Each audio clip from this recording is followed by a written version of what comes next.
आयोजित किया है। जहाँ पे सबसे ज्यादा जरूरत है वहां पे सत्संग होना इम्पोर्टेंट है, ठीक है। और गोवा में सब जगह जरूरत है, पर कलंगुट प्रांत में बहुत ज्यादा जरूरत है। तो यहाँ पे अगर हम एक्चुअली कुछ सत्संग करेंगे, कृष्ण मानव लाएंगे, तो पूरी दुनिया में एक सुंदर उदाहरण प्रस्तुत हो सकता है। तो यहाँ आने से पहले मैं रेस्टोरेंट गया था वहां का वॉशरूम यूज करने के लिए। वो रेस्टोरेंट का नाम था काना। वो रेस्टोरेंट में प्रवेश करते ही बरसाना का म्यूजिक चल रहा था वहां पे। तो वो वहां पे जाके मुझे बहुत आशा आया कि कलंगुट में भी वो बहुत कुछ हो सकता है। So very happy to be here. मुझे बहुत अच्छा लग रहा है यहाँ पे उपस्थित होके। तो क्योंकि थोड़े दिन में रामनवमी का उत्सव आ रहा है, तो इसलिए हमारे चेतना को मनाने के लिए हम भगवान राम के बारे में थोड़ा बहुत श्रवण करने का प्रयास करेंगे। शास्त्र वर्णन करते हैं ये जो मनुष्य जिंदगी हमको मिला है एक बहुत दुर्लभ अवसर है। दुर्लभो मानुषो देहो देहिनां शनु भंगुर तत्रापि दुर्लभम मन्ये वैकुंठ प्रिय दर्शन। ये मनुष्य जिंदगी अति दुर्लभ है।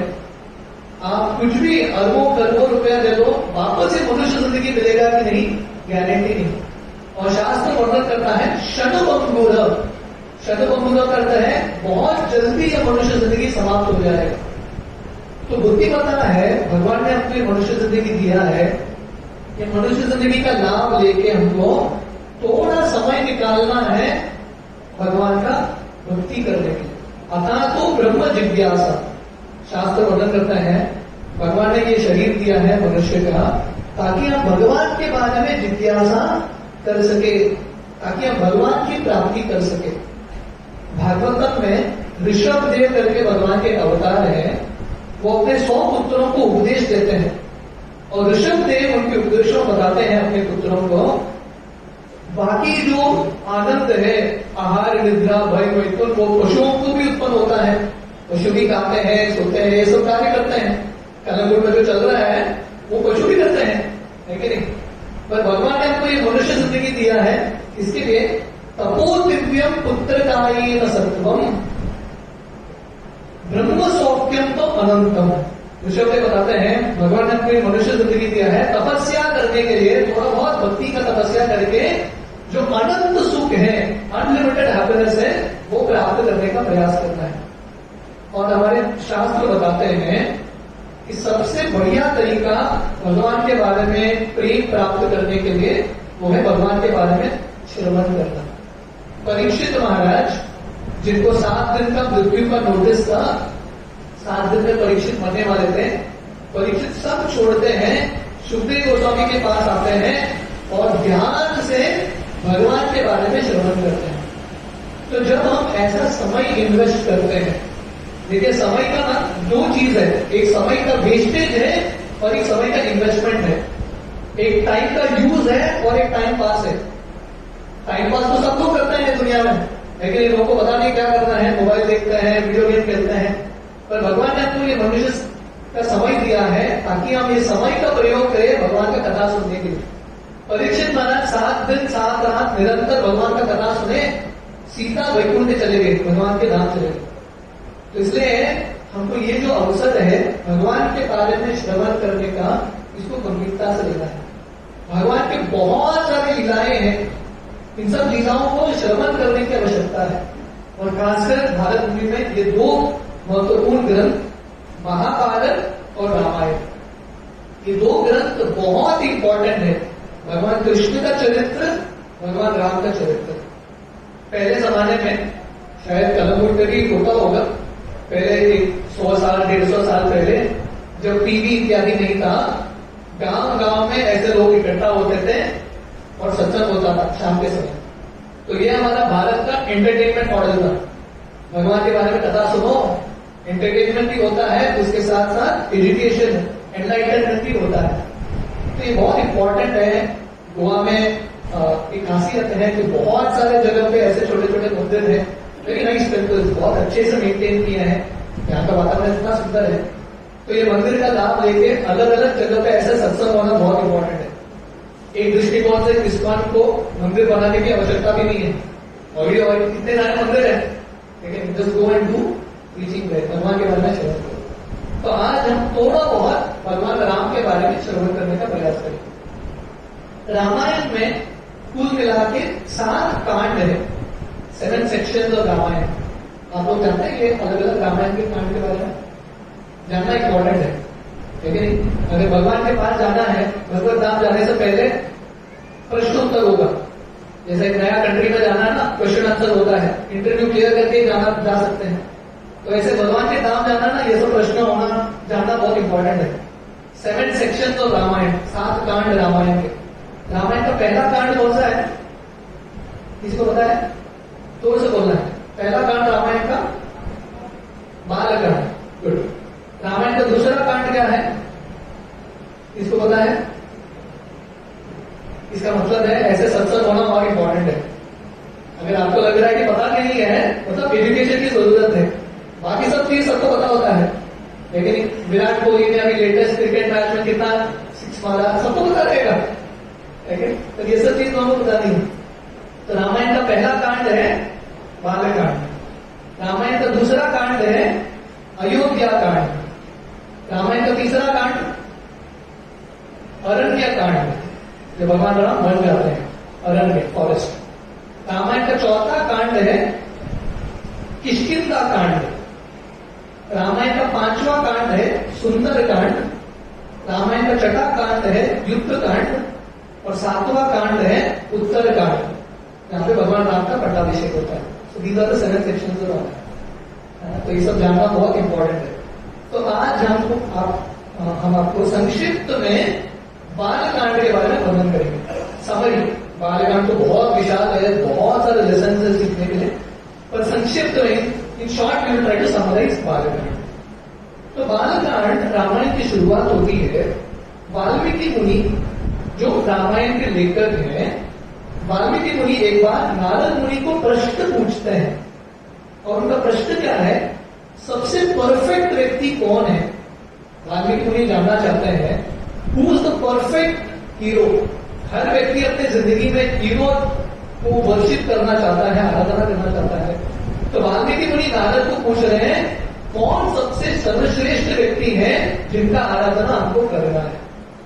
तो देखिए, रामायण हो, भगवत गीता हो या भागवतम हो, तीनों पुस्तक प्रश्न से ही शुरू होते हैं। जैसे हमने ये श्लोक बताया था, अतः तो ब्रह्म जिज्ञासा। हर व्यक्ति ये दुनिया में प्रश्न पूछता है। स्कूल पाठशाला में भी प्रश्न होते हैं, व्यक्ति नौकरी को जाता है, वहां पे भी बॉस को रिपोर्ट करना पड़ता है, क्वेश्चन आंसर्स। कोर्ट्स में भी प्रश्न उत्तर होते हैं, पर ये सब प्रश्न उत्तर ज्यादा लाभ नहीं लाएगा हम सबकी जिंदगी में। अगर आपको प्रश्न करना ही है, भगवान के बारे में जिज्ञासा करना इंपॉर्टेंट है। We have to ask about Krishna. तो भगवत गीता भी प्रश्न से शुरू होता है, भागवतम भी प्रश्न से शुरू होता है, और रामायण भी प्रश्न से शुरू होता है। जब वाल्मीकि मुनि नारद मुनि को पूछ रहे हैं कि सबसे सर्वश्रेष्ठ व्यक्ति कौन है, पुरुषोत्तम कौन है, नारद मुनि भगवान राम के बारे में वर्णन करते हैं। क्योंकि ये त्रेता युग का समय था, उस समय भगवान राम अभी भी धरातल पर लीला कर रहे थे। तो नारद मुनि भगवान राम के अलग अलग गुणों के बारे में वर्णन करते हैं। ये दुनिया में हम सब ऐसे व्यक्ति को ढूंढ रहे हैं जो परफेक्ट है, जो हमारी जिंदगी में लाके हमारी जिंदगी को परफेक्ट बनाएगा, है कि नहीं? हर व्यक्ति का हृदय, हर व्यक्ति का जिंदगी इनकम्प्लीट है, और ऐसे व्यक्ति को ढूंढ रहे हैं, ऐसे पार्टनर को ढूंढ रहे हैं जो हमारी जिंदगी को कंप्लीट करे। पर एक ही व्यक्ति है जो हमारी जिंदगी को परफेक्ट बना सकते हैं, वो है भगवान राम, भगवान कृष्ण। क्योंकि बाकी सब लोग ये दुनिया में इनपरफेक्ट मॉडल्स हैं। ये दुनिया में कोई भी स्टार हो, सुपरस्टार हो, कोई भी परफेक्ट नहीं है, सिर्फ भगवान परफेक्ट है। तो नारद मुनि वाल्मीकि मुनि को भगवान राम के बारे में बताते हैं, भगवान राम के रूप का वर्णन करते हैं। अब तक वाल्मीकि ऋषि ने भगवान राम को देखा नहीं। तो वाल्मीकि ऋषि थोड़े समय बाद अपने एक शिष्य भारद्वाज मुनि के साथ तमसा नदी में स्नान करने के लिए जाते हैं। जब वो स्नान कर रहे थे, उस समय 2 पंक्षियां, 2 क्रौंच पक्षी, एक मेल फीमेल, एक दूसरे का संग कर रहे थे, बहुत आनंद में थे, लेकिन तो उसी समय वाल्मीकि मुनि ये दृश्य को देख रहे हैं, 2 पंक्षियां आनंद में हैं, खोए हुए हैं। उसी समय एक शिकारी बाण छोड़ता है और एक पक्षी को घायल करके मृत्यु की ओर लेके जाता है। तो वाल्मीकि मुनि जब ये देखते हैं कि दो लोग बहुत आनंद में हैं, हैप्पीली लिव्ड एवर आफ्टर, ऐसा कुछ सीन चल रहा था वहां पे, और सडनली एक बाण चलता है, एक को घायल कर देता है। तो वाल्मीकि मुनि को बहुत दर्द होता है, क्योंकि जो साधु संत हैं दूसरों के दर्द को देख के उनको बहुत दर्द होता है, दिस इज वेरी पेनफुल।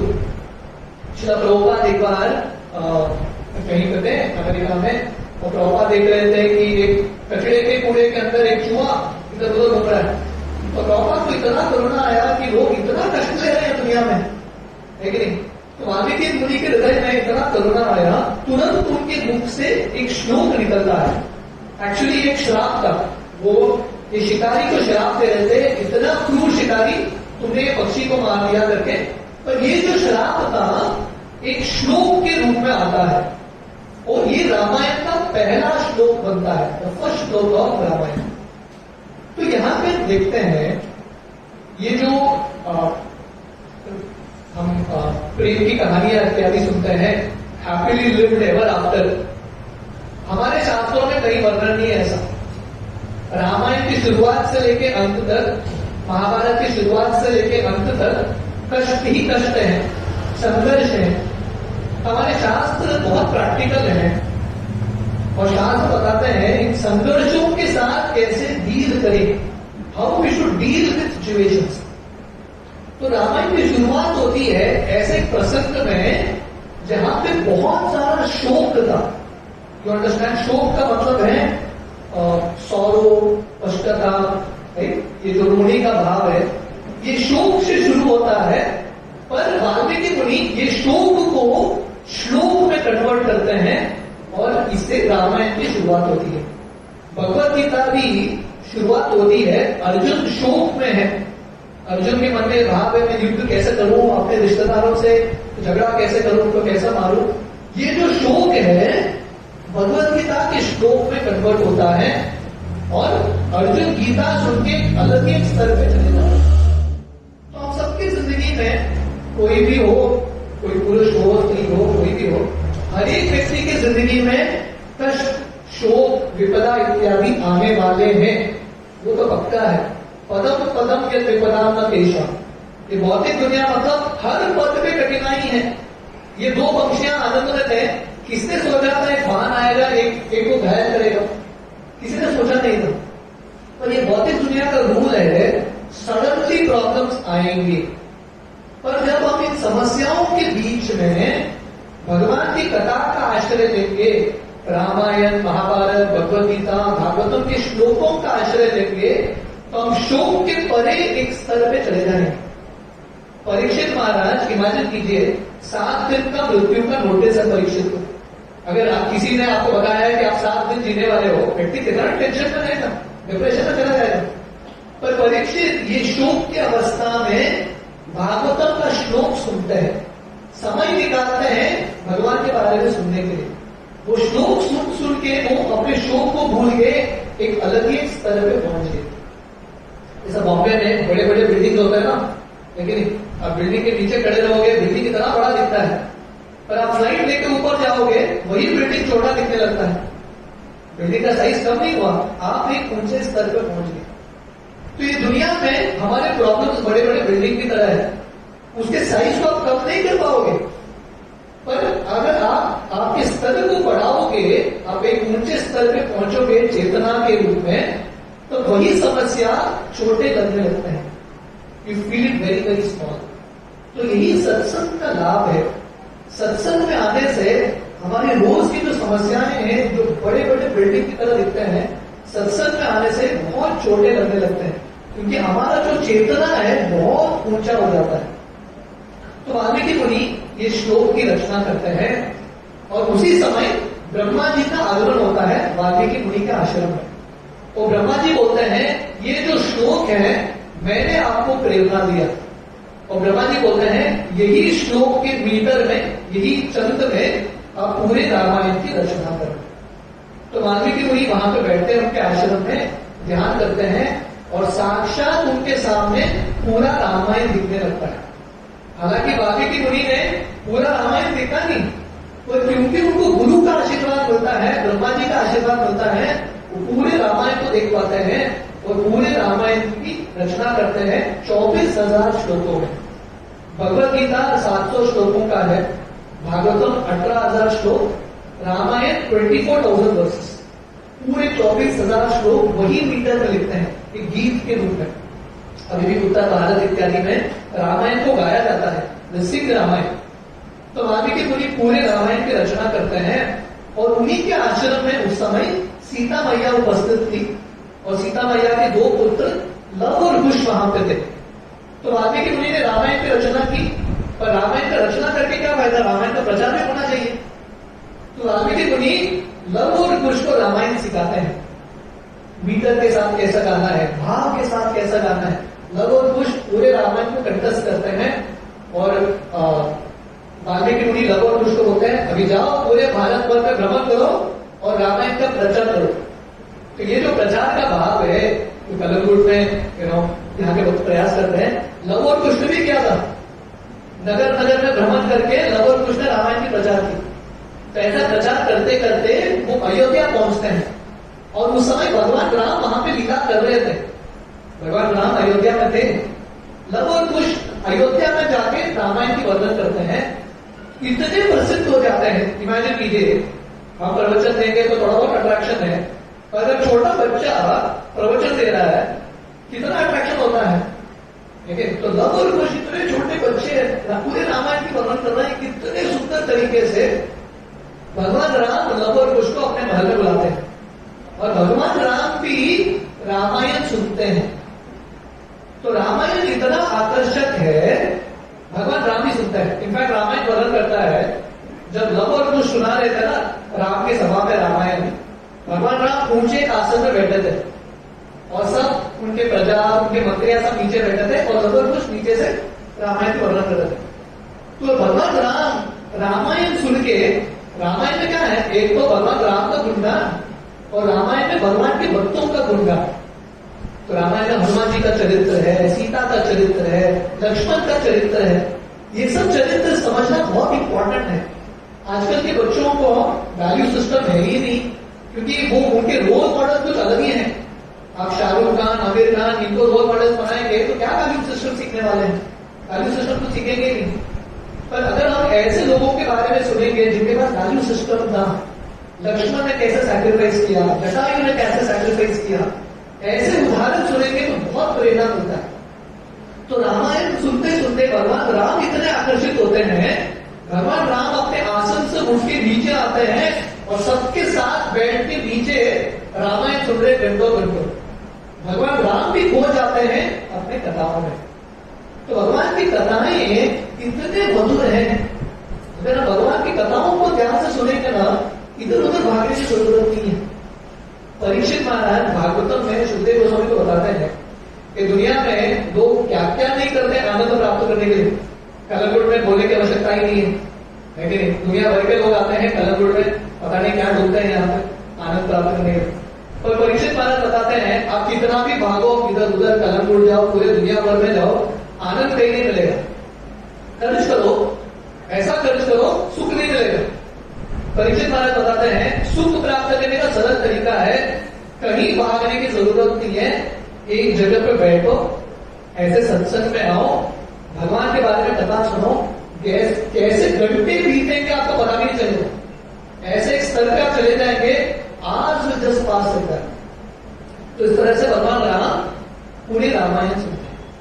तो लव और कुश रामायण की शुरुआत करते हैं। एक बार अयोध्या करके ऐसा एक राज्य था, अद्भुत राज्य अयोध्या। अयोध्या का अर्थ क्या है? Ayodhya means that which is unconquerable, जिसको युद्ध में परास्त नहीं कर सकते, इसका नाम है अयोध्या। तो अयोध्या के राजा, सूर्य वंश के जो राजा थे, इतने शक्तिशाली थे, कोई भी ऐसा व्यक्ति नहीं था जो अयोध्या के राजा को हरा सके। पर अयोध्या का और एक अर्थ है।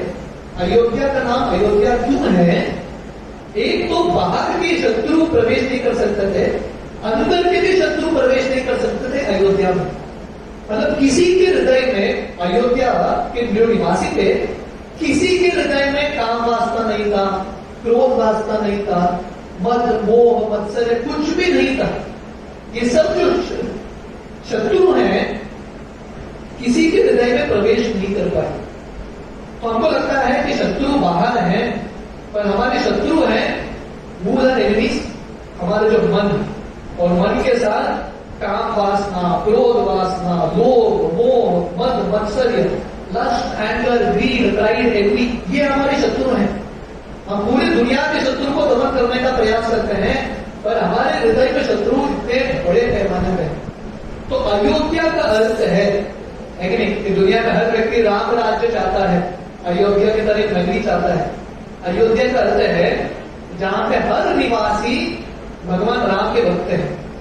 अगर अयोध्या जैसा वातावरण चाहिए, सबको राम का भक्त बनना पड़ेगा और सबको हृदय से ये सब अधर्म को निकालना पड़ेगा और भगवान राम को वहां पे स्थापित करना पड़ेगा। तो ये अयोध्या का नगरी था। तो लगभग कुछ वर्णन करते हैं, ऐसा एक महा अयोध्या राज्य में बहुत सारे सूर्य वंश के राजा हुए और उनमें से एक थे दशरथ। दशरथ का नाम दशरथ कैसा पड़ता है इसके पीछे कहानी है। एक्चुअली दशरथ का नाम था राजा Nemi. You can focus here. कथा में डिस्ट्रैक्शन बहुत होंगे, बट आप कथा में फोकस करेंगे ना विभाग के डिस्ट्रैक्शन। तो ये दशरथ का पहले का नाम था राजा नेमी। तो एक बार सभी देवता राजा नेमी के पास आते हैं और बोलते हैं स्वर्ग लोक में हमको प्रॉब्लम है। जिन लोगों को लगता है कि स्वर्ग जाना चाहिए, उनको ये समझना चाहिए कि स्वर्ग में भी प्रॉब्लम है। स्वर्ग में भी देवता टेंशन में आते हैं जब भी असुरों का आक्रमण होता है। तो स्वर्ग लोग जाना भी बुद्धिमत्ता नहीं है, जाना है तो भगवान के पास, भगवान का। तो स्वर्ग लोक में देवता बहुत टेंशन में थे, क्योंकि जब पोस्ट मिलता है ना, पोस्ट स्वर्ग लोक में इंद्र बनो चंद्र बनो एक पोस्ट है, पोस्ट मिल जाता है तो डर भी लगता है कि वर्णन आता है कोई भी 100 अश्वमेध यज्ञ करेगा। अश्वमेध यज्ञ जानते हैं, घोड़े का एक सैक्रिफाइस होता है। जो 100 अश्वमेध यज्ञ करता है वो अगला इंद्र बन सकता है, इंद्र का पदवी। तो अगर आप में से किसी के मन में इच्छा है इंद्र बनना, तो 100 अश्वमेध यज्ञ करने का प्रयास करें, तो 100 हो जाएगा तो बन जाएगा। पर प्रॉब्लम क्या होता है, जब भी व्यक्ति अश्वमेध यज्ञ करने का प्रयास करता है, इंद्र को ऊपर से टेंशन आ जाता है, क्योंकि इंद्र को लगता है इसका सेंचुरी लग गया तो मेरा विकेट उड़ जाएगा। तो इंद्र अलग अलग अफसरों को भेजता है, उनको मोहित करने का प्रयास करता है। तो कहते करते स्वर्ग में भी देवता खुश नहीं है, वो लोग भी एंजाइटी में रहते हैं। तो एक बार राजा नेमी के पास ये सब देवता आए और बोले शंबासुर करके एक राक्षस है, हमको बहुत तंग कर रहा है, हम सब साथ में मिलकर भी इसको परास्त नहीं कर पा रहे, आप प्लीज आके हमारा मदद करना। तो राजा नेमी दशरथ इतने शक्तिशाली थे, देवता उनका आश्चर्य ले रहे थे। तो राजा नेमी बोलते चलो मैं मदद करने के लिए तैयार, क्योंकि सेवा का अवसर मिलता है, स्वागत करे। तो राजा नेमी चले जाते हैं और उनकी पत्नी कैकेयी उनकी साथी बन के चल रही है। और जब शंबासुर के साथ युद्ध कर रहे थे राजा नेमी, शंबासुर एक मायावी था, सडनली 10 रूप ले लेता है और 10 दिशाओं से दशरथ को घेर लेता है, ऊपर नीचे सब जगह। दशरथ पहले थोड़े डर जाते हैं और तुरंत दशरथ जो है अपने रथ को, कैकेयी इतनी एक्सपर्ट थी, दशरथ के रथ को ऐसा घुमाती है कि 10 दिशाओं में दशरथ घूम के इनका वध करते हैं शंबासुर। इसलिए इनका नाम होता है दशरथ। तो दशरथ महाराज के बारे में सब कुछ बता रहे हैं। दशरथ महाराज ने बहुत सारे विवाहें की थी, उनमें से 3 प्रमुख पत्नियां थे, कौशल्या, सुमित्रा, कैकेयी। लेकिन तो ये सब कहानियां बच्चों को सुनाना बहुत इंपॉर्टेंट है। हमारे बचपन में हमारी दादी हमको प्रैक्टिकली रोज हर एक दिन दूसरे दिन रामायण की कहानियां सुनाते थे, ऐसे सुनते सुनते सो जाते थे। तो बच्चों को ये सब संस्कार देना बहुत महत्वपूर्ण है। तो दशरथ की प्रमुख 3 पत्नियां थे, कौशल्या, सुमित्रा, कैकेयी। तो दशरथ के कोई भी संतान नहीं थे। तो दुनिया में हमेशा व्यक्ति के पास कुछ न कुछ चीज मिसिंग होगा, लेकिन किसी के पास राज्य होगा, संतान नहीं, किसी के पास संतान होगा, पैसा नहीं, किसी के पास सब कुछ है, सेहत नहीं, कुछ न कुछ तो हर एक व्यक्ति की जिंदगी में मिसिंग है। ऐसा कोई भी व्यक्ति नहीं है जिसकी जिंदगी में सब कुछ परफेक्ट है, संभव नहीं है, नॉट पॉसिबल। तो दशरथ के पास सब कुछ था, अयोध्या के राजा थे, प्रजा उनसे बहुत प्रेम करता था, सब कुछ था, पर पुत्र नहीं। जब हमारे पास कुछ चीज नहीं होता, मन उधर ही फोकस करता है, जो चीज है उस पर फोकस नहीं करता, जो चीज नहीं है उस पर फोकस करता है। तो दशरथ बार बार चिंतित थे कि पुत्र नहीं है, संतान नहीं है, क्या होगा, क्योंकि राज्य भी आगे बढ़ाना था, काफी बूढ़े हो रहे थे दशरथ। तो फाइनली उनके मंत्री सुमंत्रा और वशिष्ठ दशरथ को बोलते हैं, एक तरीका है जिससे आपको संतान होंगे, आप ऋषि शृंग को बुलाना, जो लोकपाल महाराज के दामाद हैं, वो आके जब अश्वमेध यज्ञ और उत्तरकामेष्टि यज्ञ करेंगे तब आपको संतान प्राप्त होगा। तो यहाँ पे बहुत इंपॉर्टेंट पॉइंट है, ये ऋषि शृंग कौन थे? दशरथ को पुत्र नहीं थे, पर एक पुत्री थे दशरथ के पास, डॉटर, और ये पुत्री का नाम था शांता। और दशरथ महाराज के बहुत करीब के दोस्त थे, वो एक राजा थे लोकपाल महाराज, और ये लोकपाल महाराज के पास संतान नहीं थे। तो दशरथ अपनी लड़की को लोकपाल महाराज के पास दे देते हैं और बोलते हैं कि आप मेरी लड़की को आपकी लड़की जैसा बड़ा करना। आगे जाके दशरथ बहुत कॉन्फिडेंस थे कि मुझे बच्चे होंगे। दशरथ का एक प्रॉब्लम है, दशरथ महाराज का हमेशा बहुत ही ओवर कॉन्फिडेंस है, बहुत ओवर कॉन्फिडेंस, बहुत कुछ बोल देते हैं। तो उन्होंने अपना लड़की दे दिया विलास लोकपाल महाराज को, आप ले लेना ये लड़की को, पक्का मुझे बच्चे हो जाएंगे। लड़की दे दिया और दशरथ को बच्चे ही नहीं, अभी लड़की वापस नहीं ले सकते, क्योंकि वैदिक संस्कृति है, एक बार कुछ दे दिया, you not ask it back, वापस नहीं लेते, कुछ भी हो जाए वापस नहीं लाना। तो दशरथ लड़की को वापस मानते नहीं है, जेंटलमैन थे। ये लड़की का विवाह, शांता का विवाह एक ऋषि से होता है जिसका नाम है ऋषि श्रृंग। तो सुमंत्र वशिष्ठ दशरथ को बोलते हैं, ये ऋषि श्रृंग जब आएंगे अयोध्या और वो जब यज्ञ करेंगे तब आपको संतान प्राप्त होगा। तो दशरथ ऋषि श्रृंग के पास जाते हैं और ऋषि श्रृंग को बुला के लाते हैं, और ऋषि श्रृंग अश्वमेध यज्ञ उत्तरकामेष्टि यज्ञ करते हैं, और उसमें से एक देवता प्रकट होते हैं अमृत के कलश के साथ, और इसमें अद्भुत खीर था, सेलेस्टियल खीर, और दशरथ को देते हैं, और दशरथ को बोलते हैं ये खीर आपकी 3 प्रमुख पत्नियों को बांटना, संतान, दिव्य संतान जन्म लेंगे। तो यहाँ पे बहुत एक इंपॉर्टेंट लेसन देखते हैं कि दशरथ क्योंकि निस्वार्थ रूप से अपनी दोस्त की सेवा करते हैं, उनके दर्द को समझते हुए अपनी लड़की को उनके पास दे देते हैं, इसलिए उनको क्या मिलता है, एक संतान नहीं, एक लड़का नहीं, 4 लड़के, और भी साधारण लड़के नहीं, साक्षात विष्णु के अवतार, साक्षात विष्णु ही उनके घर में। तो ये पहला बहुत महत्वपूर्ण लेसन है कि दुनिया में हम सब बहुत स्वार्थी हैं, जो कुछ भी करते हैं पहला हमारे मन में प्रश्न आता है, मेरे लिए क्या है इसमें। इंग्लिश में बोलते हैं what is in it for me, मेरे लिए क्या है। अगर मेरा कुछ फायदा नहीं है, कुछ भी नहीं कर सकते। कुछ भी करना है, किसी को एक चपाती खाना, कुछ भी करना है, मन में नहीं विचार आता है मुझे क्या मिलेगा, इसको ये करूंगा तो आगे जाके मैं इससे ये मांग सकता हूं, हमेशा कैलकुलेटिव है। तो पहला चीज हमको जिंदगी में सीखना है, दशरथ महाराज हमको सिखा रहे हैं कि जब सेवा करने का अवसर आता है, दिल खोल के सेवा करना, ट्राई टू हेल्प अदर्स। जब हम दूसरों की सेवा करते हैं, मदद करने का प्रयास करते हैं, उनके दर्द को थोड़ा बहुत कम करने का प्रयास करते हैं, भगवान हमारी जिंदगी में भी बहुत ज्यादा कृपा देते हैं। तो दशरथ को भगवान की कृपा से ये देवता प्रकट होते हैं और एक खीर देते हैं। तो दशरथ महाराज जिन खीर का मटका अमृत लेके वो सोच रहे थे कैसे बांटे 30 पत्नियों को। तो रामायण वर्णन करता है, दशरथ ये खीर का 2 भाग करते हैं, आधा भाग उनकी पहली पत्नी कौशल्या को दे देते हैं, और कौशल्या माता बहुत प्रेम से भगवान से प्रार्थना करते हुए वो खीर खा लेती है, और उनके मन में इच्छा था मेरा लड़का राजा बनना चाहिए, और ऐसा राजा बनना चाहिए जो दूसरों का सेवक बन सके। तो राजा की पदवी फैसिलिटी प्राप्त करने का पदवी नहीं है, राजा मतलब सबसे बड़ा सेवक जो दूसरों का सेवा करने के लिए तैयार। पहले जमाने में जो राजा होते थे पिता के समान थे, अपने प्रजा को बच्चे की तरह उनका ख्याल रखते थे। और प्रभुपाद बहुत जगह को बताते हैं, प्रजा का ये अर्थ नहीं है कि सिर्फ मनुष्य, राजा अगर कोई है, प्रजा मतलब पशु प्राणी सब उनके प्रजा है, तो राजा को सबका ख्याल रखने की आवश्यकता है।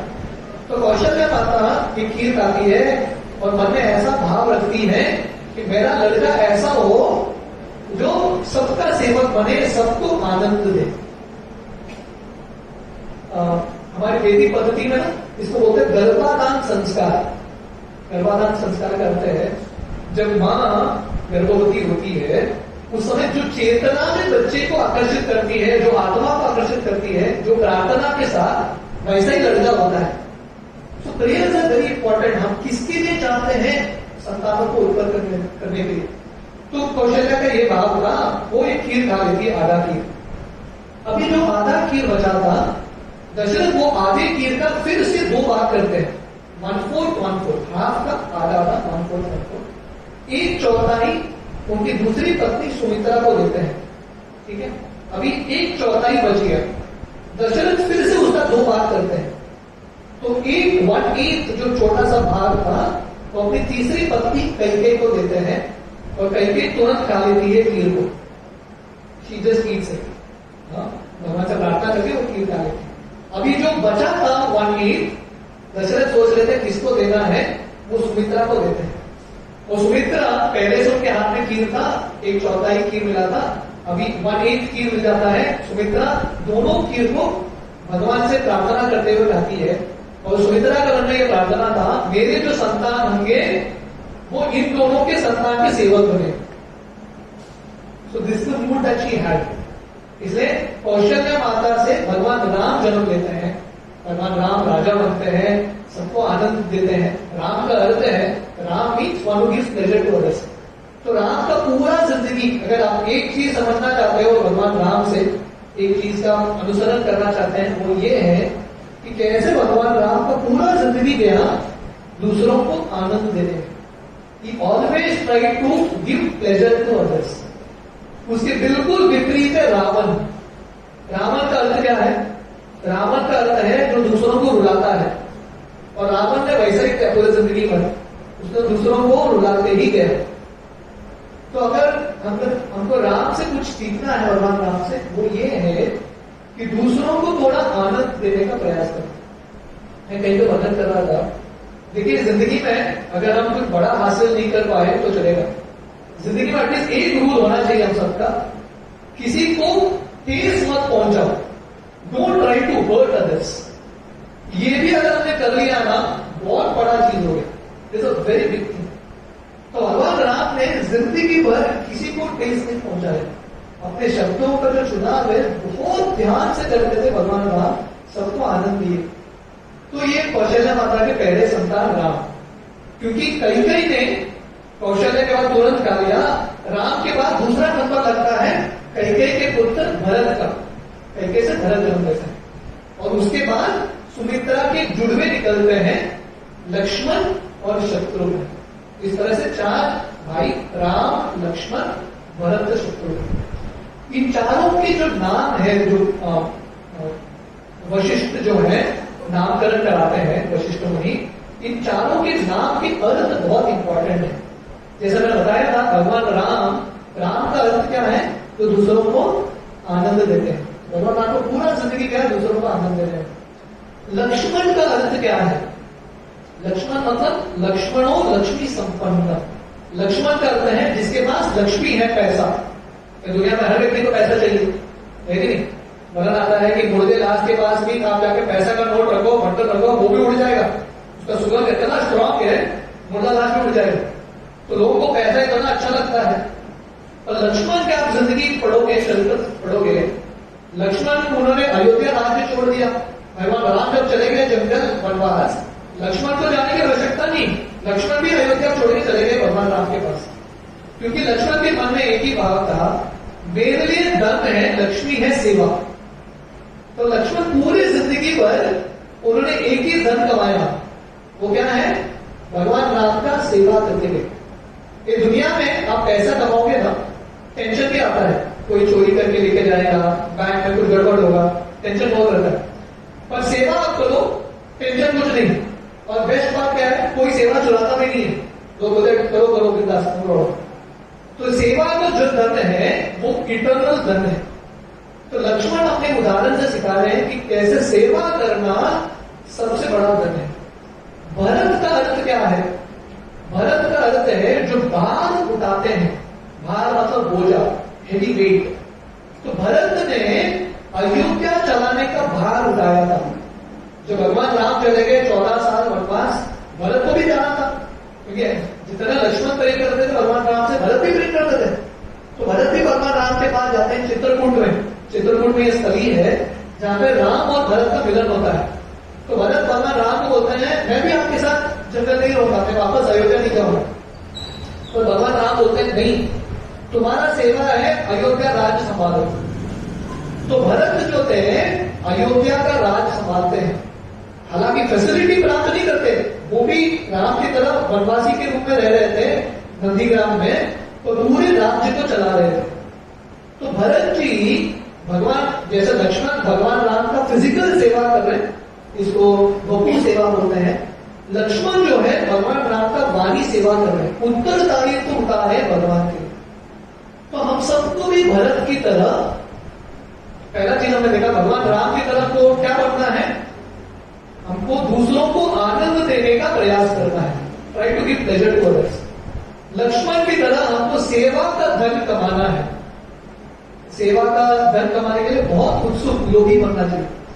भरत की तरह, जैसे भरत ने भगवान राम का राज्य चलाने के लिए उत्तरदायित्व उठाया, हम सबको भगवान का ये प्रचार कार्य, भगवान का धर्म आगे बढ़ाने के लिए उत्तरदायित्व उठाने की जरूरत है। इसको बोलते हैं टेकिंग रिस्पॉन्सिबिलिटी, कुछ न कुछ रिस्पॉन्सिबिलिटी लेना। व्यक्ति जब उत्तरदायित्व लेता है, थोड़ा बोझा उठाता है, शक्तिशाली बनता है। जैसे होता है ना, कानपुर में बहुत सारे जिम्स हैं, लेकिन जब वेट लिफ्टिंग करते हैं तो मसूल बनते हैं, है कि नहीं? तो वैसे ही जब व्यक्ति भगवान के लिए सेवा का उत्तरदायित्व उठाता है, तब भक्ति में एक शक्ति आता है, साधना में शक्ति आता है। तो ये भरत जी सिखा रहे हैं। शत्रुघ्न, शत्रुघ्न का अर्थ है जो शत्रुओं को मारते हैं।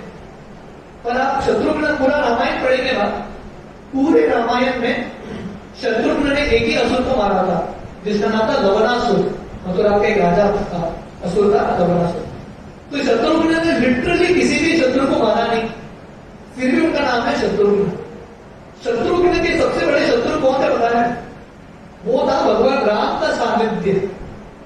शत्रुघ्न भी चाहते थे भगवान राम के साथ रहना, पर शत्रुघ्न ने भगवान राम का सानिध्य छोड़ दिया और शत्रुघ्न किसका सेवा करते गए? भरत का सेवा करते गए। लक्ष्मण राम का सेवा करते थे, शत्रुघ्न भरत का सेवा करते थे। तो लक्ष्मण भगवान का सेवा कर रहे थे, शत्रुघ्न भगवान के भक्त का सेवा कर रहे थे। तो शत्रुघ्न को ये बहुत इंपॉर्टेंट लेसन सिखा रहे हैं। भगवान का सेवा इंपॉर्टेंट है और भगवान की सेवा से महत्वपूर्ण है भगवान की भक्तों का सेवा। आराधनानां सर्वेषां विष्णु आराधनम परम तस्मात् परतरम देवी तभी ज्ञानां समाचरम्। शिव जी बताते हैं पार्वती मैया को सबसे बड़ा आराधना है विष्णु का आराधना, पर भगवान विष्णु के आराधना से श्रेष्ठ है भगवान विष्णु के भक्तों का आराधना। इसलिए जब सुदामा जी जाते हैं कृष्ण के महल में, द्वारका में कृष्ण भगवान से मिलने के लिए, भगवान कृष्ण भी सुदामा का सेवा कर रहे हैं, अपने भक्तों का सेवा कर रहे हैं। तो भक्तों का सेवा करना भी एक बहुत इंपॉर्टेंट हिस्सा है भक्ति का। तो इस तरह से 4 भाइयों के 4 नाम है। जैसे मैं वर्णन कर रहा था, राम और लक्ष्मण का जोड़ी था, भरत और शत्रुघ्न का जोड़ी था। राम और लक्ष्मण और 2 चीज को दर्शाते हैं। राम मतलब धर्म, राम धर्म को दर्शाते हैं। लक्ष्मण मतलब अर्थ, पैसा। तो राम और लक्ष्मण का जोड़ी का अर्थ क्या है? पैसा, अर्थ किसकी सेवा में होना चाहिए? धर्म की सेवा में होना चाहिए। अभी प्रॉब्लम क्या है? लोगों के पास तो पैसा है, पर लोगों को पैसा का उपयोग कैसा करना है पता नहीं, ट्रेनिंग नहीं है। They don't know how to use money. पैसा है, अर्थ है, पैसे का प्रयोग धर्म के लिए करना है, उनको आता नहीं।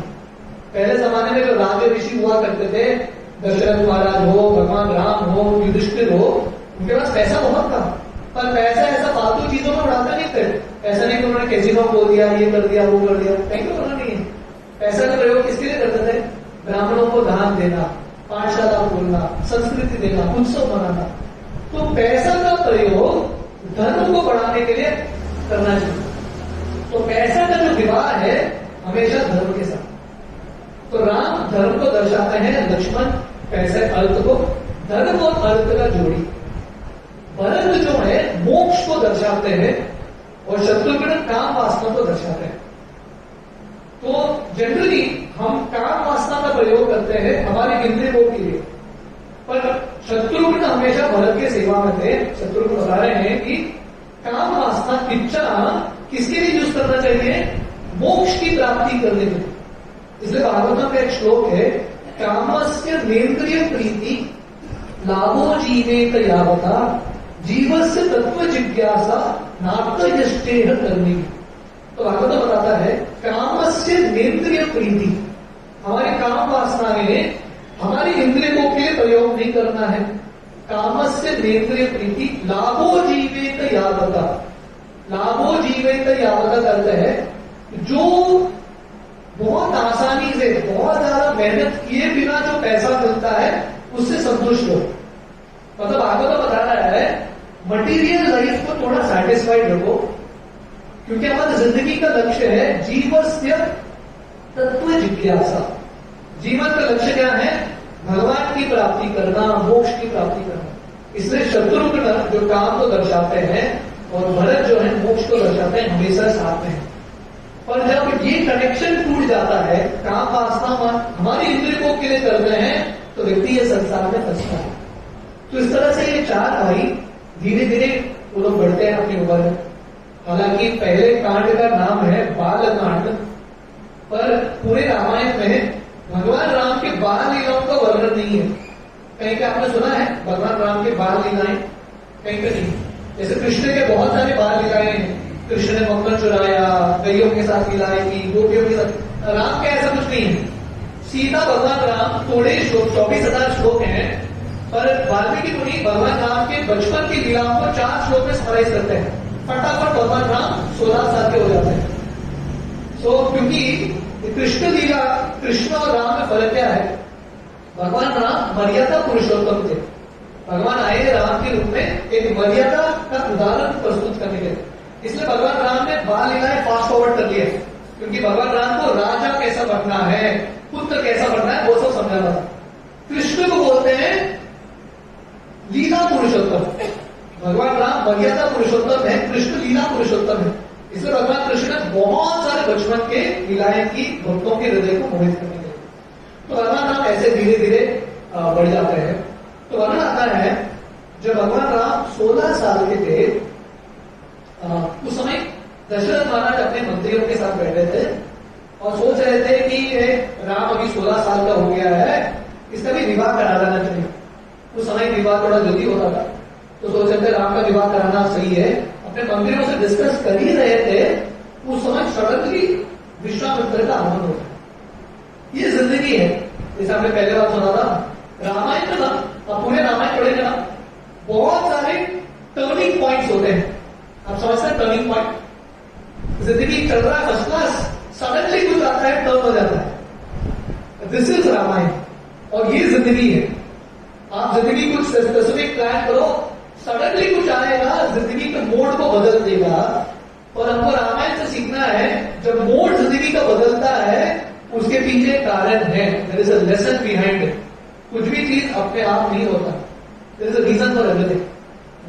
तो दशरथ महाराज पहले उनके पुत्र नहीं थे, फाइनली उनको पुत्र होते हैं, तो प्रतीक्षा करने का भी लाभ था, है कि नहीं? भगवान विष्णु उनके साक्षात पुत्र के रूप में आते हैं। अभी राम के विवाह के बारे में बातचीत चल रहा है, सडनली विश्वामित्र आते हैं और विश्वामित्र आके दशरथ को बोलते हैं मुझे ना, मैं यज्ञ कर रहा हूं और यज्ञ में जब भी हम यज्ञ को कंप्लीट करने ही वाले, संपन्न होने ही वाला है, उस समय ताटक और सुबाहु मरीच ये 3 असुर आते हैं, पूरे यज्ञ को खराब कर देते हैं।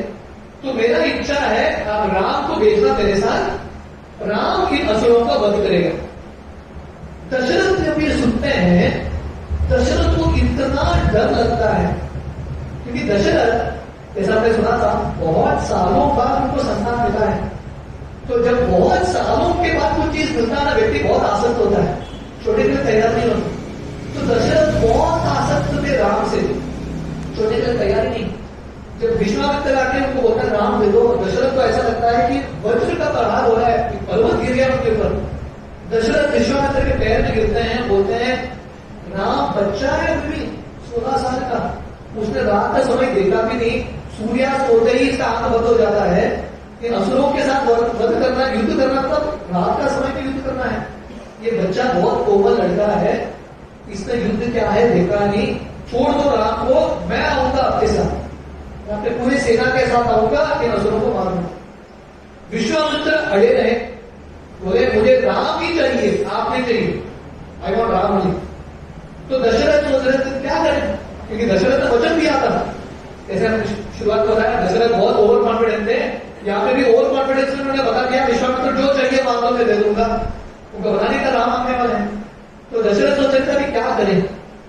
उस समय वशिष्ठ दशरथ के पास आते हैं, क्योंकि वशिष्ठ गुरु है। जब भी जिंदगी में ऐसा एक मोड़ आता है जब आप डिसीजन ले नहीं पाते, दशरथ का बुद्धि बोल रहा था, लॉजिक, इंटेलिजेंस की राम दे देना चाहिए, क्योंकि प्रॉमिस किया तो दे देना है, पर हृदय बोल रहा था राम मेरा एक ही लड़का है, जब इतना प्रेम रखो, देना नहीं चाहिए। तो हमेशा जब चुनाव करना है, चॉइस करना है, बुद्धि, हेड और हार्ट का संघर्ष होता है, करें कि नहीं करें। बुद्धि कुछ बोलता है, हृदय कुछ बोलता है। उस समय किसका सुनना है, गुरु का आश्रय लेना है, एक शरणो गुरु। तो वशिष्ठ दशरथ के पास आते हैं और दशरथ को समझाते हैं, देखो दशरथ, विश्वामित्र के लिए असुरों को मारना कुछ भी नहीं है, बाएं हाथ का खेल है। विश्वामित्र इन असुरों को बहुत आसानी से मार सकते हैं, पर क्योंकि वो यज्ञ कर रहे हैं, उनको गुस्सा शोभा नहीं देता, वो करना नहीं चाहते। विश्वामित्र के पास इतने दिव्य अस्त्र हैं, आप राम को भेजोगे विश्वामित्र के साथ, फायदा राम का ही होगा, आपका ही फायदा होगा। वशिष्ठ जब समझाते हैं, दशरथ वही परिस्थिति को, वही विश्वामित्र को, अब तक दशरथ विश्वामित्र को देख के क्या आपको लग रहा था, ये मेरा शत्रु है, विश्वामित्र से ये मेरा शत्रु है, मेरे प्लान में कांटा बन के आया है। पर जो वशिष्ठ का सुनते हैं, वही विश्वामित्र को अलग एक दृष्टिकोण से देखते हैं। तो अब सबकी जिंदगी में विश्वामित्र की तरह अलग अलग परिस्थितियां आएंगी, we will get situations like this. पर जब हम गुरुजनों का आश्रय लेते हैं, परिस्थिति चेंज नहीं होते, परिस्थिति को देखने का दृष्टिकोण चेंज होता है, वो थॉट प्रोसेस चेंजेस। और दशरथ राम को दे देते हैं, और राम के साथ लक्ष्मण, जैसे आजकल होता है ना, by one get one free, ये ओरिजिनल था, by one get one free. Ram जहां गए लक्ष्मण भी वहां पे चले गए, राम को मांगा विश्वामित्र, लक्ष्मण भी किसी पीछे चले गए। तो विश्वामित्र राम और लक्ष्मण को लेके जाते हैं, वर्णन आता है रामायण में, भगवान राम जो 16 साल, इमेजिन कीजिए साक्षात भगवान है, 16 साल अयोध्या के अलग अलग मोहम्मद जैसे बिस्तर में सो रहे थे। अभी विश्वामित्र के साथ जंगल में जाते हैं और भगवान राम जमीन पे सो रहे हैं, स्लीपिंग ऑन द फ्लोर। तो भगवान राम अपने उदाहरण में सिखा रहे हैं कि शिष्य को कैसा बनना चाहिए, how one should be a disciple. भगवान राम साक्षात भगवान है, उनको गुरु की आवश्यकता है, गुरु की आवश्यकता नहीं है, फिर भी वो गुरु स्वीकार करते हैं और डिसिप्लिन पालन करते हैं। जिंदगी में कुछ भी करना है ना, डिसिप्लिन के बिना कोई कुछ कर नहीं सकता, संघर्ष से गुजरे बिना कोई कुछ कर नहीं सकता। भगवान राम जमीन पर सोते हैं, आराम से सो जाते हैं, वेरी वेरी फ्लेक्सिबल। तो ऐसे चलते चलते विश्वामित्र, उनके पास जितने भी दिव्य अस्त्र थे, वो भगवान राम को सौंप देते हैं। वर्णन आता है, संक्षेप में विश्वामित्र का कहानी बहुत शॉर्ट में बताऊंगा। ये बालकांड का नाम, बालकांड क्यों है, जैसे मैंने बताया भगवान राम के बालिकाएं बहुत कम है, तो ये बालकांड का नाम राम के ऊपर नहीं है, क्योंकि भगवान राम के बालकांड लीलाएं है ही नहीं। ये बालकांड का नाम विश्वामित्र के ऊपर है। ये बालकांड में जो बाल है, चाइल्ड है, बच्चा है, वो है विश्वामित्र। तो विश्वामित्र की कहानी इस प्रकार है। विश्वामित्र एक बार एक क्षत्रिय राजा थे, बहुत शक्तिशाली राजा, गादी के पुत्र थे। तो एक बार विश्वामित्र अपने शिकार पे गए थे और शिकार पे चलते चलते वो एक ऋषि के आश्रम में पहुंचते हैं। ये वशिष्ठ का आश्रम था।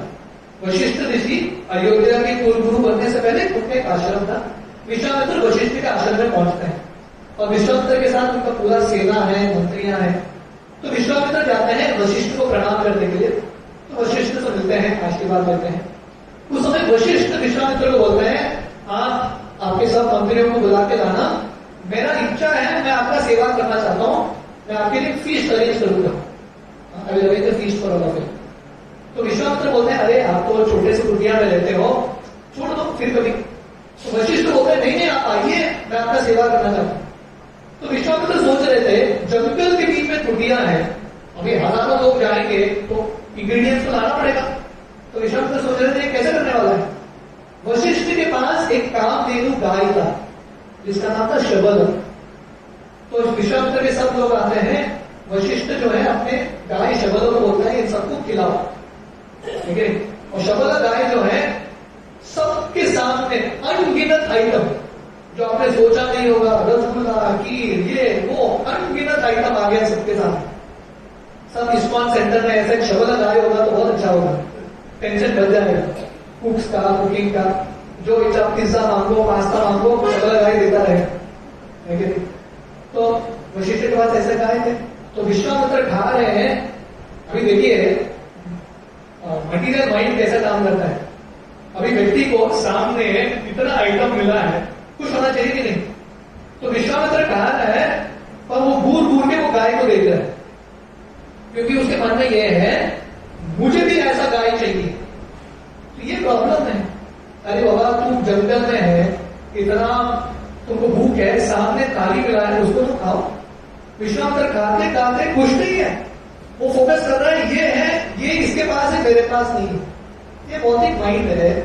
जो हमको सामने थाली में मिल रहा है उसको हम अप्रिशिएट नहीं कर पाते, जो थाली के बाहर है उसकी ओर हम देखते रहते हैं। इंग्लिश में बोलते हैं the grass is greener on the other side. पड़ोसी का घास हमेशा अच्छा लगता है, खुद का घास कोई देखता नहीं है। तो विश्वामित्र खाने के बाद वशिष्ठ के पास आते हैं और बोलते हैं वो शबल गाय मुझे दे दो। विश्वामित्र बोलते हैं मैं आपको करोड़ों गाय दे दूंगा, ये शबल गाय मुझे दो। वशिष्ठ बोलते हैं मेरे लिए, आपके लिए गाय प्रोडक्ट होगा, मेरे लिए मां है, मैं मां को देता नहीं हूं। पर विश्वामित्र घसीट के लेके जाने का प्रयास करते हैं ये शबल गाय को। तो शबल गाय क्योंकि कामधेनु गाय थी, वो अपने स्तनों से बहुत सारे सैनिकों को उत्पन्न करती है, हजारों अनगिनत सैनिकों को। और ये सब सैनिक शबल गाय से आते हैं और विश्वामित्र के पूरे सेना को समाप्त कर देते हैं। विश्वामित्र के 100 पुत्र थे, इनको भी सब समाप्त कर देते हैं। तो अभी विश्वामित्र अकेले रहेगा, सेना भी नहीं, कुछ भी नहीं। तो एक गाय ने विश्वामित्र को पूर्ण तरीके से हरा दिया। तो विश्वामित्र को इतना बुरा लगता है, वो वापस जाता है अपने राज्य में और विश्वामित्र अपना राज्य अपने लड़के को दे देता है और विश्वामित्र जंगल में चला जाता है, शिव जी का उपासना करता है। और शिव जी जब आते हैं प्रसन्न होकर, विश्वामित्र शिव जी को बोलते हैं मुझे सब दिव्य अस्त्र का ज्ञान दे दो। शिव जी दे देते हैं। ये सब दिव्य अस्त्र का ज्ञान लेके विश्वामित्र सीधा वशिष्ठ की कुटिया में आता है, क्योंकि अर्जित किया था बदला लेने के लिए। तो पूरा एक के बाद एक दिव्य अस्त्र वशिष्ठ के ऊपर फेंक रहा है, पर वशिष्ठ अपने ब्रह्मदंड के साथ वहां पे खड़े हैं। कुछ भी अस्त्र, ब्रह्मास्त्र भी वशिष्ठ को कुछ कर नहीं पाया। तो विश्वामित्र का दूसरी बार पूरी तरीके से बेइज्जती हो जाता है। तो विश्वामित्र उस दिन निश्चय करते हैं ये क्षत्रिय होकर कुछ फायदा नहीं, मुझे वशिष्ठ की तरह ब्रह्म ऋषि बनना है। तो विश्वामित्र फिर से जंगल में चले जाते हैं, कठोर तपस्या करते हैं, हजारों साल तक तपस्या। बहुत तपस्या करने के बाद ब्रह्मा जी आते हैं और विश्वामित्र अपेक्षा कर रहे थे ब्रह्मा जी अभी क्राउन करेंगे, सर्टिफिकेट देंगे कि ब्रह्म ऋषि। ब्रह्मा जी आते हैं, बोलते हैं आप अभी महर्षि ऋषि बन गए हो, ब्रह्म ऋषि बनने के लिए और तपस्या करो। तो विश्वामित्र और तपस्या कर रहे हैं, और तपस्या करो। जैसे मैं बोल रहा था, जब भी कोई व्यक्ति बहुत तपस्या करता है ना, इंद्र थोड़ा विचलित हो जाते हैं।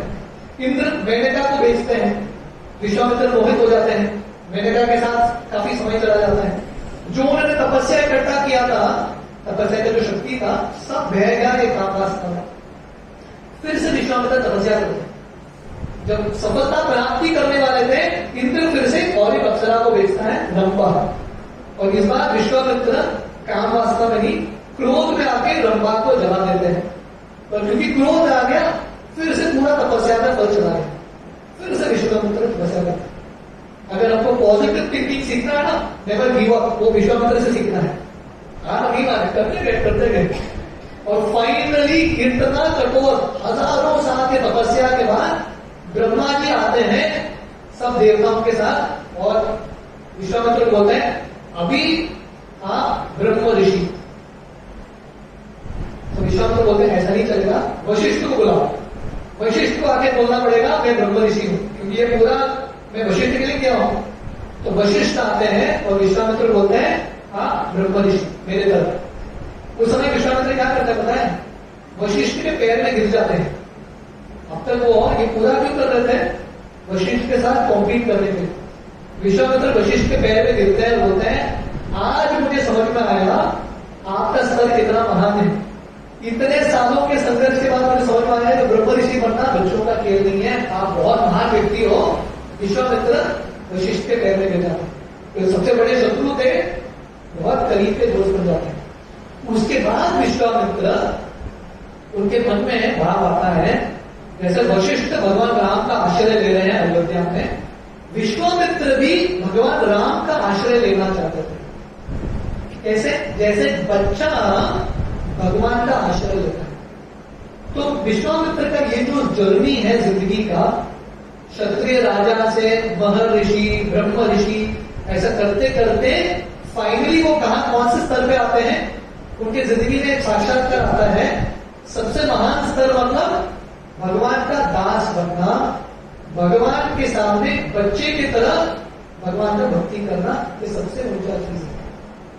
तो हम भी विश्वामित्र की तरह, हमारे पास दो चॉइस है, एक तो जिंदगी में अलग अलग पदवी प्राप्त करते रहो, अलग अलग चीज का अनुभव करते रहो, फाइनली आपको समझ में आएगा ये सब बेकार है।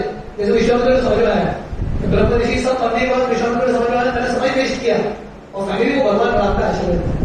तो एक चॉइस है हमारे पास, विश्वामित्र की तरह अलग अलग चीज करते रहो और फाइनली भगवान का आश्रय लो, या अगर बुद्धिमान है विश्वामित्र के अनुभव से सीखेंगे और तुरंत हम भगवान राम का आश्रय लेंगे। इसलिए विश्वामित्र के नाम पे एक कांड का नाम है बाल कांड। बाल कांड करते हैं हमको बच्चे की तरह भगवान राम का, भगवान कृष्ण का आश्रय लेता है। श्रील प्रभुपाद जो इस्कॉन के फाउंडर आचार्य हैं, प्रभुपाद ने ये हरे कृष्ण महामंत्र को दिया है, हरे कृष्ण कृष्ण कृष्ण हरे हरे, हरे राम राम राम हरे हरे। और प्रभुपाद ने इस अर्थ बताया है हमको ये महामंत्र का, भगवान के नामों का जप कैसा करना है, जैसे बच्चा मां के लिए रोता है, ठीक है। जब बच्चा रोता है मां के लिए, इतने तड़प के साथ रोता है, इतने तीव्रता के साथ रोता है, मां कहीं पे भी हो भाग के आती है बच्चे के पास, क्योंकि बच्चा जो है निस्सहाय भाव से भगवान को पुकारता है। तो ऐसे ही जब हमारे हृदय में साक्षात्कार आएगा कि मैं कितना भी शक्तिशाली हूं, मैं अल्टीमेटली हेल्पलेस हूं, आई एम हेल्पलेस। और हमारा सबसे महान चीज अगर हम कुछ कर सकते हैं जिंदगी में, वो है भगवान के सामने रोना, और वो रोने का तरीका है महामंत्र का जप करना। तो ये जो महामंत्र है बहुत ही महत्वपूर्ण है। हरे नाम हरे नामैव केवलम कलो नास्तेव नास्तेव नास्तेव कृतज्ञता। तो कलयुग में एक ही तरीका है भगवान की प्राप्ति करने का, वो है हरि नाम। तो विश्वामित्र मुनि इस प्रकार भगवान राम का आश्रय लेते हैं। इनफैक्ट विश्वामित्र मुनि दशरथ के पास आते हैं, राम को मानते हैं। क्यों मानते हैं बताएं? एक ही कारण था, वो भगवान राम को सब कुछ समर्पित करना चाहते थे, क्योंकि जिंदगी पर उन्होंने बहुत सारे दिव्य अस्त्र अर्जित किए थे। वो सब दिव्य अस्त्र का ज्ञान वो भगवान राम को देना चाहते थे, वो सब भगवान राम को देते हैं। भगवान राम का विवाह सीता मैया के साथ कराते हैं और विश्वामित्र चले जाते हैं। तो हम सबकी जिंदगी में भगवान ने आपको बहुत कुछ चीज दिया है। भगवान ने आपको इंद्रिय दिए हैं, कान दिए हैं, भगवान ने शक्ति दिया है, प्राण दिया है, वचन दिया, सब कुछ दिया है।